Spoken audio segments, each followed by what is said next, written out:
Why, hello there. This is Jett Watts on my on my second podcast. Today I have my dear friend Wesley over here. Uh, he is he knows a lot about the Constitution, and he is one of my dear friends that knows way too much about politics. Only a tad bit. Okay, only a tad bit. And today, this podcast will be about our dear Constitution. Probably one of the most important written works within the United States. Well, by someone that's from the United States. Now, to begin, I have a few questions, as I do with all of my conversations with such people as this. To begin, I have a simple question. What is the Constitution to you personally? Well, to me, the Constitution is a whole number of things, but first and foremost, it's the supreme law of the land that defines what makes this country so beautiful. It is the law that guarantees basic natural rights in this country, but also the law that guarantees due process, that guarantees habeas corpus, that establishes the fundamental underlying principles in this country. It is a law that even extends beyond the Supreme Court or the presidency or Congress. It extends beyond every American, and it is something that U.S. soldiers and service members, that executive officers, that presidential appointees, and that any number of government employees swear an oath to support and defend each and every day. Interesting. So the Constitution isn't just a rule set that we have to abide by. Not simply. It is a rule set that is litigated in courts every day in this country, but it's more than that. It's an underlying philosophical document in addition to a living, breathing legal document. It really gives us a lot of insight into what the framers of the Constitution and what our founding fathers intended for this great republic to look like. So what you're saying is the Constitution is more like the DNA of our country. Very much so. Bare bones. Yes. If we're to take our country back down to its smallest components, our Constitution would be right there. Mm-hmm. I see. All right. Why should the youth even care about the Constitution? That's a simple question. Yeah. Why? Thanks for your question, Jett. That's actually a question that I get a lot. You see, in 21st century America, we are overcome by what they call the age of information, where the internet, where social media have flowed through the lives of youth in a drastic sense, and people start to wonder whether these old historic principles that have been alive for centuries are even worth reconsidering. Are these necessarily something worth tying us to? For example, right, many non-originalist, revisionist scholars of history and of law propose that the Constitution adapts to the changing times, that the Constitution allows for, within the given amendments that are already in place, a reinterpretation of what the Constitution is based on societal factors. And that is an issue that the youth of today are wrestling with. Now, why should youth care about the Constitution?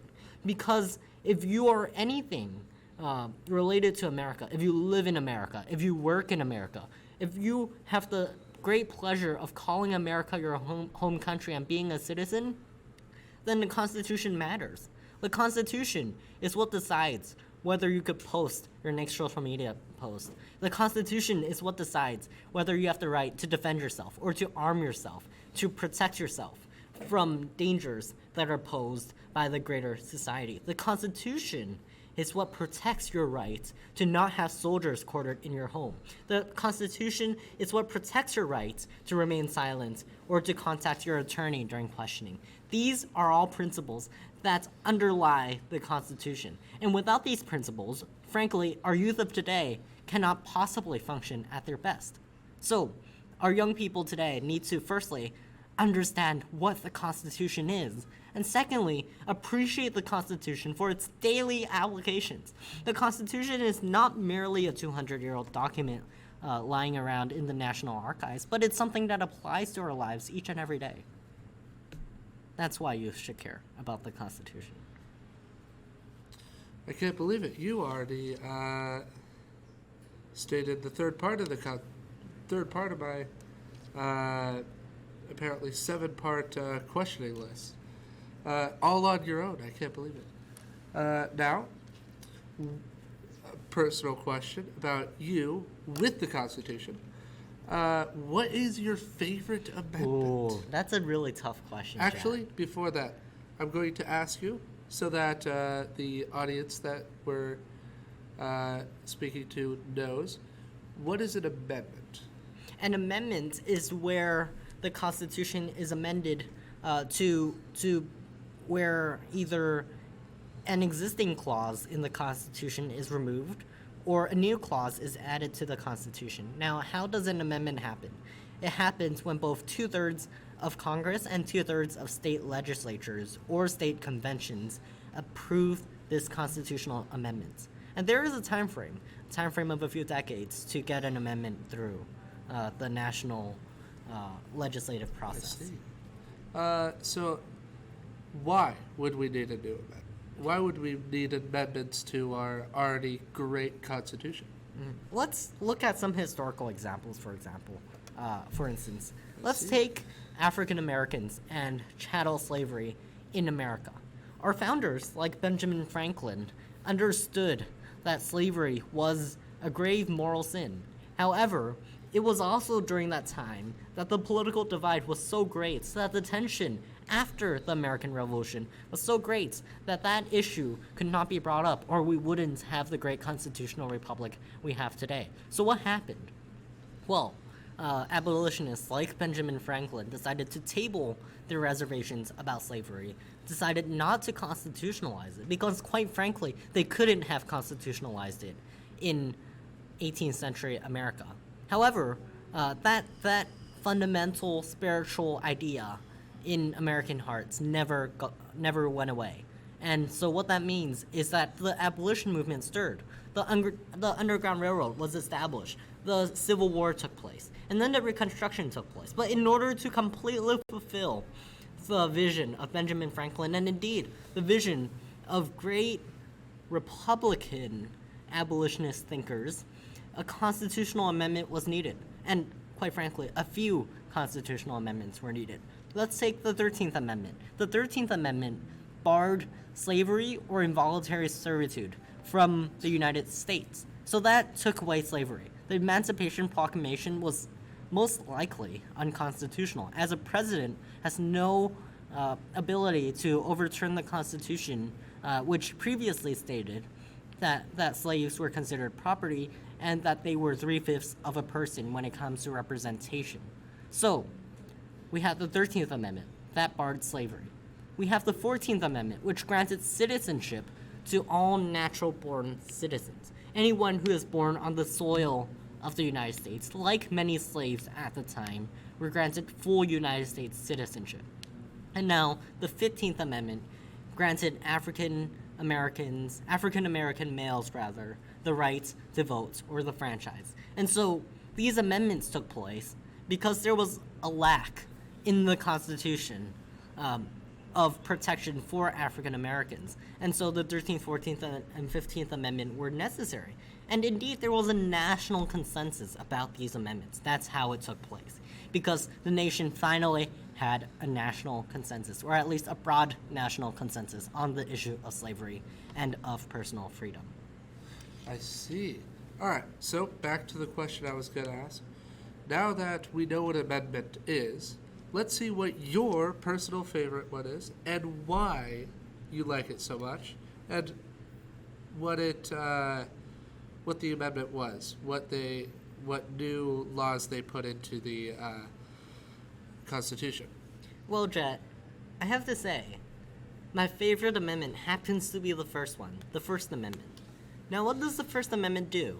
It guarantees freedom of speech, including freedom of assembly or protest, but also that Congress or any government agency shall not make any law that infringes upon the free establishment of religion. Now, why is this my quote-unquote favorite amendment? Because it allowed for freedom of speech with a wide berth, so that anything that does not fall under Brandenburg v. Ohio, which is a later Supreme Court case, which stated that as long as your speech doesn't incite violence directly, then it is constitutionally protected speech. So that allows for academic freedom, for you to write and publish whatever you deem pleasing to yourself.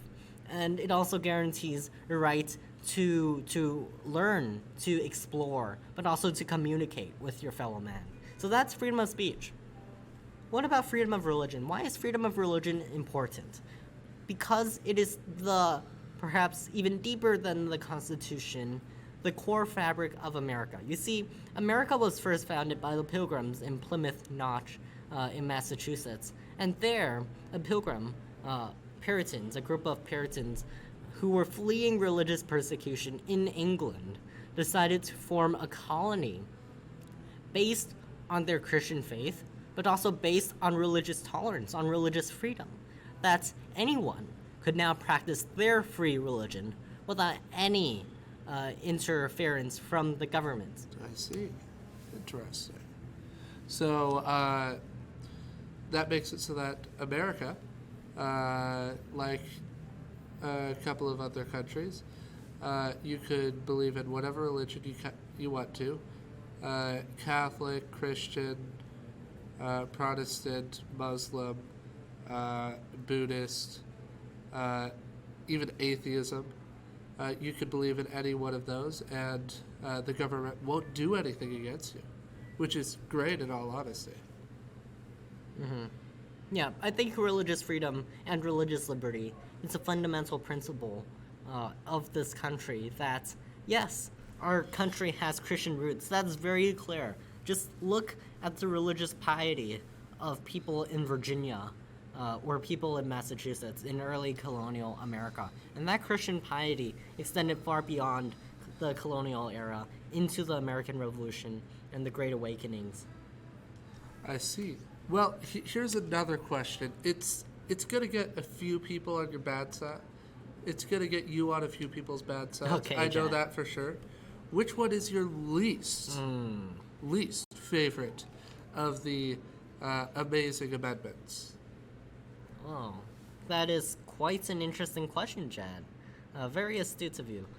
I have to say, my least favorite amendment has to be the 17th Amendment.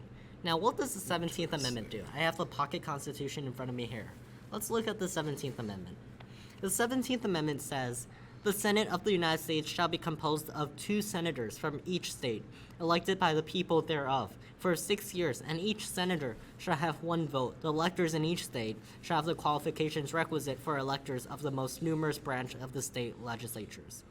So, this basically promises that senators in the United States Senate were now being contested by direct elections. Now, what happened previously? Previously, state legislatures, state houses were the appointing agency, the appointing body to the United States Senate. So, if you wanted to become a senator pre-17th Amendment, pre-1912, what you would do is you would ask the state legislature to appoint you to the United States Senate for the term prescribed by law, 6 years. However, this changed with the 17th Amendment. Now, senators were had open contested elections open to the general public for the office of senator for 6 years prescribed by law. So why do you not like it? Why do you not like our senators being elected instead of just placed forth by their own systems? It's not a matter of like or dislike. Rather, it's a matter of what the original framers intended for the Senate to do. The Senate is meant to be the upper house of Congress. It's meant to be the house of wisdom, where legislation is thoroughly examined and debated. That is why it is difficult to invoke cloture in the United States Senate. That is why the filibuster exists, so that these issues are thought out thoroughly, that minority voices are heard before passage of legislation. So what does this mean? It means that the Senate in early America was largely aristocratic, was largely upper class, but was largely made up of older men appointed by their state legislature. Why is that? Because the Senate is meant to be a functioning place of wisdom, a check on the lower house, the House of the common people, the House of Representatives. That is why the Senate has terms that are longer for 6 years. That is why the age limit, the minimum age limit set forth by the Constitution in the Senate is the age of 30, while the age limit for the House of Representatives is 25. So, senators tend to be older, senators tend to be more experienced, and senators tended to be wiser and had more experience living their lives in a field like business, law, or even medicine. So what you're saying is that in the old system we had people that actually knew what they were doing, but with the new system we do have more casual civilians, more non-upper class people doing it, but it's non-upper class people that don't know as much. They're not as good as what they... It's a matter of being able to discern popular political charged rhetoric from sound, logical political understanding. I see. Interesting. All right. All my questions have been answered, sometimes on purpose, sometimes on accident. Let's see. How many parts are there in the Constitution? Let's go with some simple questions now. Yeah, that's a great question. So the Constitution originally had 7 articles in the original Constitution. The first 3 related to the actual functionings of the branches, how the branches were made up, how the houses of Congress were divided, and how the presidency and the judiciary ought to function. However, in the later articles, it talks about the roles of the powers of the federal government, that they had roles to prescribe taxes on the citizen, to grant immunity to certain people, or that there is an amendment process, which is Article 5 of the United States Constitution. So the articles mainly covered a framework for the Constitution. Now, the Bill of Rights are actually the first 10 amendments, though I suppose the 27th Amendment could be considered part of the Bill of Rights, as it was originally proposed at the Constitutional Convention. So the Bill of Rights protect ideas like freedom of speech, like the right to bear arms, the right to not have soldiers quartered in your homes, the criminal justice rights of habeas corpus, of the right to an attorney or counsel, the right to remain silent or self-incrimination, the right to not have unreasonable search and seizure. Rights like that are protected by the Bill of Rights. Now, there are other amendments beyond the Bill of Rights, starting at the 11th Amendment, that are more theoretical, that are not the original 10 proposed Bill of Rights. Now, these amendments have covered a number of things, such as the rights of United States citizens or foreign state subjects in the judiciary, or how the vice presidency elections go per the 12th Amendment, or even, as I said, the 13th, 14th, and 15th Amendment when it came to slavery, or the 19th Amendment giving women the franchise and the right to vote. I see. Now, I've talked to you a couple of times about this. It's not directly about the Constitution, but I remember you talking about once when it comes to voting. You've been thinking about it would be better if there was only one person in the household to vote, the head of the household. I believe you stated that before. I think that voting is intended for an educated, well-informed populace. Do I think that only the head of household should vote? Not necessarily. I am very much opposed to that idea, as I believe both the male of the household as well as the woman, per the 19th Amendment, which I strongly affirm and believe in, should have the right to vote and should exercise that right to vote. I mean, However, the head of a household could be the man or the woman. very well. The modern day, some households actually do have women at the head of the household. And so I'm not saying women shouldn't be able to vote. I'm just saying it's quite interesting how a lot of people that are allowed to vote really shouldn't be the ones voting. Absolutely. Like, I have just become 18. I can legally vote. But here's the thing. I may not vote for a little bit of time simply because I either don't care enough about politics or politics isn't important enough to me. And in all honesty, the minimum age of voting, I don't think it should change. It's just the fact that voting should only be for those who actually care, who That's right. actually have politics as an important part of their life. And at the age of 18, they're just becoming an adult. And so politics should not be their primary goal. They should wait until they've already got a job or already out of some type of school. They've already got their life underway. And so at that point, their mind has progressed to the point where they can look at the outside world a little bit more clearly and understand politics to the extent of actually being able to properly pick what candidates they want and not be foolish enough to hear the words of one candidate, believing what they're saying, but not actually knowing what they're doing is something entirely different. Yeah, absolutely. I think that the franchise should be open to everyone who's above 18, to Yes. people regardless of race or gender or class. And the franchise should be widely exercised, as very many American service members and American patriots died for the right to vote. However, voters should always be fully aware of both candidates in a particular race, or here in California, of ballot measures that are on the ballots. You should vote with an informed conscience and, quite frankly, a moral conscience. And without one, I do not believe that the vote should be practiced in that context. All right. We're done with voting. We're going back to the Constitution. So, a part of the main Constitution, what's your favorite part? We've already talked about the amendments. Now let's talk about the main thing, the thing itself. Which one is your favorite part and why? Well, my favorite part of the Constitution, of the Articles, has to be Article 2, because it very clearly states the requirements for the office of presidency in the United States. What is the role of the president?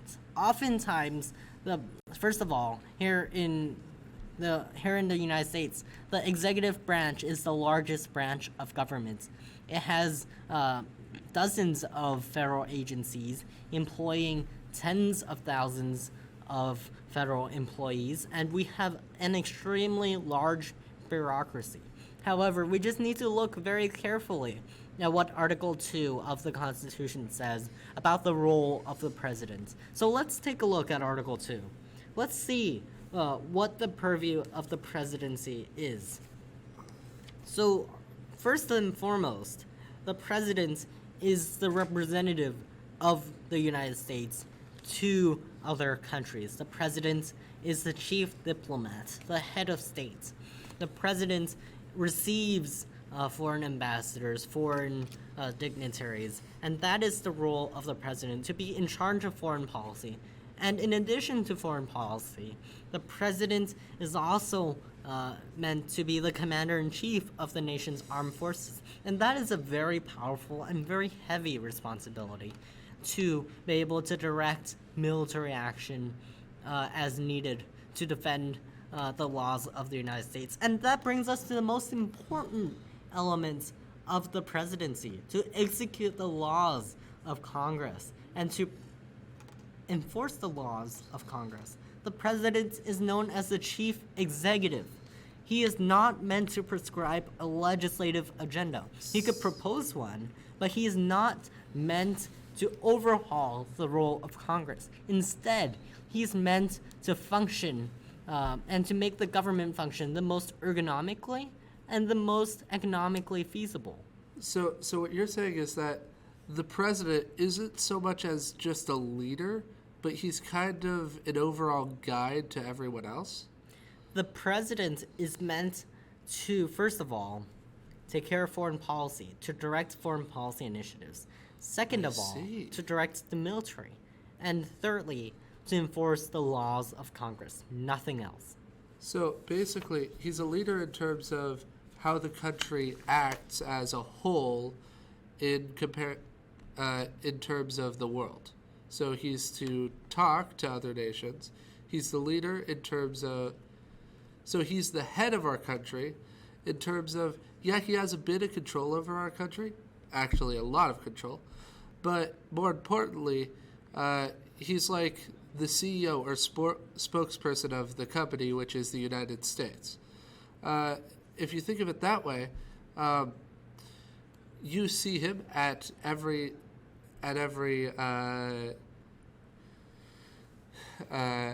big event in the United States. He is supposed to be the personification of the U.S., I guess you could state. He's kind of the guy you want to talk to if you want to be able to communicate with the United States. And so I find that quite interesting. Absolutely. I understand why you like that part. I'm going to skip your least favorite part of the Constitution. But where in the Constitution does it protect guns, and how does it state you're allowed to bear them? So that's the Second Amendment. Now let's go through the Second Amendment word for word. A well-regulated militia being necessary to the security of a free state, the rights of the people to keep and bear arms shall not be infringed. Now what does this guarantee? It guarantees that a well-regulated militia could form, which means a group of citizens who take up arms in community are allowed to function under the Constitution. The second part is that the rights of the people to keep and bear arms shall not be infringed. So, individual people also have the right to keep and bear firearms, a class of weapons, and that right cannot be infringed in any way or an unruly burden. Now, a little bit more clarification. We want to understand what exactly a firearm is and what else is classified under the Statement of Arms. So, as it's not very hard to understand how a firearm is a type of weapon that shoots a projectile, notably a bullet in most cases, by using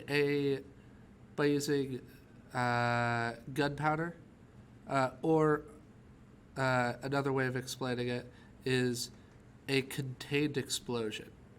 Your car is not a firearm. It uses contained explosions in the motor, but it uses it for a different type of output. While firearms, it uses the contained explosion to shoot the bullet forward. And such weapons as that, the amount of pressure, it rockets the bullet forward at such a fast speed with so much energy that it can kill a person fairly easily, even if you have a very weak firearm. A small pistol, even about that long, could kill someone fairly easily if you know what you're doing with it. And so firearms are very dangerous, but no, not dangerous. They are very powerful. And just like everything else that is powerful, like your car, a car can deal even more damage than a gun. In all honesty, it's even more force, but it's going to break your entire body. So you're not going to regulate cars. They could be classified as arms, but they aren't because they're more transportation than anything else. But they can kill you, and it's going to hurt even more if you get hit by a car, in all honesty. I've been hit by one, and it's not fun. And so firearms are quite powerful weapons. That's why they have to be stated that you can have them, because if this statement wasn't there, we could state that, oh, you can't have one because, I mean, they're dangerous, and we don't want anyone to get hurt. And so that's why we want to make this clear. Firearms count as arms because they fire arms, aka rounds of ammunition. And as such, this protects us and protects our right to wield and own firearms. Now, I wouldn't suggest pointing it at anyone because you don't want to kill people. Yeah. They are very dangerous weapons. Like knives are not regulated. Swords are not regulated.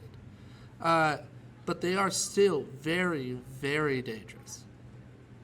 And as such, you should not be treating them like they're little toys. Absolutely. In all honesty, if you truly wanted to kill a person, you could do it with a pencil. Trust me. You could stab someone hard enough for the pencil to go in, and they could die. A pencil is not as dangerous as than a firearm. It's not because it can't kill anyone. No, it can kill someone. You could kill someone with your fist. It's just the fact that a firearm is a much easier way of doing it. A car, in my opinion, is even easier than just a firearm, simply because you can do it to a lot of people at once. And so, guns are quite dangerous, but if you know what you're doing with them, then owning one shouldn't be too much of a problem. And our Constitution supports us having them. I mean, how were we allowed to create our own country? It was by utilizing guns. That's older right. versions of guns, but still guns, to free ourselves from the, should I say tyranny? Probably, of the British. And so, in all honesty, guns are not too bad of a problem. The bad wielding or the malice intent of guns is the true problem. So we need to, if we do want to stop gun violence or stuff like that, we don't have to look at banning guns. We just got to make sure they're all the people in our country are not the type of people who would use them to kill others. I believe the Constitution is very, very clear on this matter. The rights of the citizen to keep and bear arms shall not be infringed. And interesting, every time I've heard someone quote the Second Amendment, they always talk about that part, but never about the armed militia. I never even knew about it until he mentioned it. In all honesty, that an armed militia created by the people of the United States is allowed to function as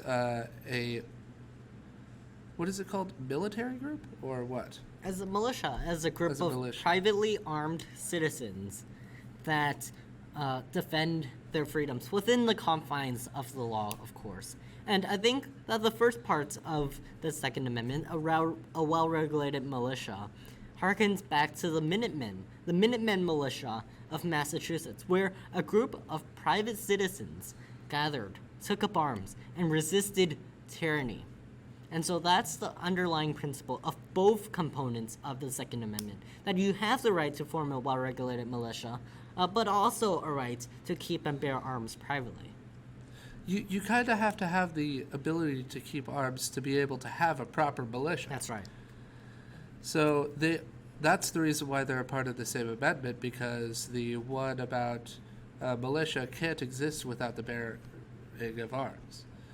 And as such, the private person, it's not just a army not just a soldier within the army, not just a company that could bear arms. No, it's you personally. This guy could own a firearm. Well, federal law says that you have to be 18 to own rifles and other classes of When weapons. he's 18, he can own a firearm. I can own one. Currently, at this point in time, I don't have one, but I can own one. And so, as such, I kind of like it. Personally, firearms are very powerful and so very dangerous. And so I'm not going to whip it out every 5 seconds. But it would be nice to have one just for hunting's sake or to use at a range, or even the greatest thing of all, being able to protect your life and the life of those you love. The police are not always going to be there for you. And so as such, that's why we're allowed to bear arms. Now, we have talked about the Second Amendment. Let's see. Do you have any topics you want to talk about now? Yep, I think that the Constitution has to be contextualized in the 21st century.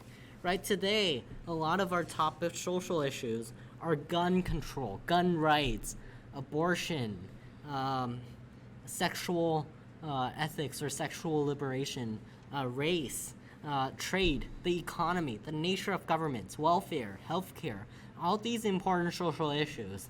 The Constitution is our guide to addressing these issues.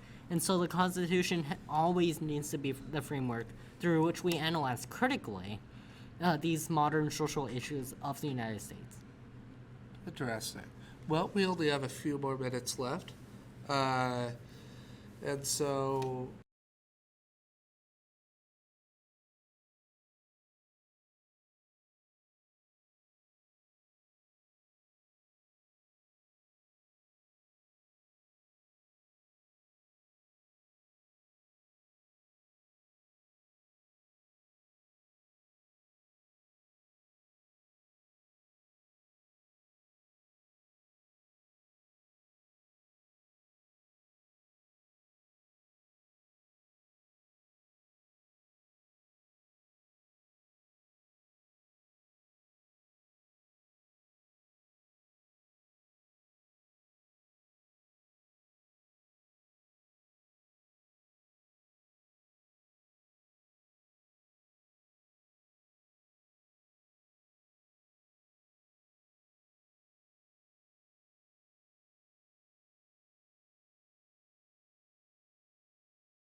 that will be all.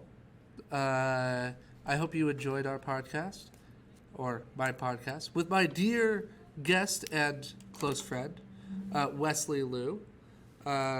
He's going to be great in politics in the future. He may even become president one day. I don't know. Jett has high hopes for me. But thank you so much, Jett, for inviting me to your podcast. It's truly an honor. I'm happy you could be here, in all honesty. And I hope you guys will be happy to know that every month or so, he's going to be joining. He's going to be on my podcast every few recordings, simply because I have a couple of people that will join us on a constant rate. And as such, as is the proper way to end a YouTube video, I hope you like and subscribe. No, completely joking. If you want to watch more, then you can subscribe if you want. Notifications if only you're paying attention on Wednesdays. One of these days, I'm planning on doing a special on the weekend with one of my friends that's actually older than my age. So that's going to be great. And I'm planning on doing either history or or some other quite important subject as that with our dear friend Dr. Rodoni. It may take some time to do so, but it's going to be nice. Anyway, this is the ending, as I've stated before, and that shall be all. You want to say anything to end off? Thank you so much, Jett, for inviting me to your podcast, and thank you to the audience for supporting Jett so that great minds can share their thoughts to the world. Yes, but my only goal for this podcast is so that I could talk to, in a podcast, obviously, one of the people from maybe Daily Wire. They're always entertaining to listen to.